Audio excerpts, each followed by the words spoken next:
তো এর মধ্যে তিনখানা সাপ আছে, যেটার মধ্যে হলো দুটো অজগর, যেটা বার্মিজ প্যাথান বাংলাতে অজগর বলা যায়, অজগর ময়াল। তারপরে একটা হলো জল ঢোরা সাপ, চেকলেট কিলব্যাক। তিনটাই নির্বিষ সাপ। তো যাই হোক, একটা অজগর প্রায় 9 ফুটের কাছাকাছি।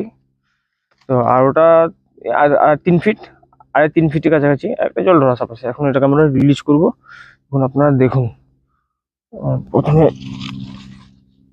এটা হলো জল ঢোরা সাপ, নির্বিষ সাপ।